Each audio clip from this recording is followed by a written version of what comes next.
അപ്പൊ ഈ ലേബർ കോഡുകളെ പറ്റി ഇതിന്റെ അന്തസത്ത ഉൾക്കൊള്ളുമ്പോൾ നമുക്ക് ഈ തൊഴിലാളികളോട്, ഇന്ത്യയിലെ ഈ 40 കോടി തൊഴിലാളികളോട് പറയാനുള്ളത്, ഇന്ത്യൻ തൊഴിലാളികളെ സംഘടിക്കുവിൻ, സംഘടിച്ച് ശക്തരാകുവിൻ, നിങ്ങളുടെ അവകാശങ്ങൾക്ക് വേണ്ടി സമരം തുടരുവിൻ എന്നാണ്.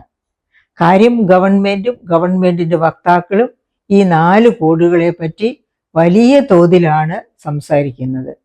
പക്ഷേ അതൊന്നുമല്ല യഥാർത്ഥത്തിൽ നമ്മൾ അന്തരാളങ്ങളിലേക്ക് ഇറങ്ങി ചെല്ലുമ്പോൾ ഉള്ള അവസ്ഥ അതല്ല എന്ന് നമുക്ക് മനസ്സിലാകും.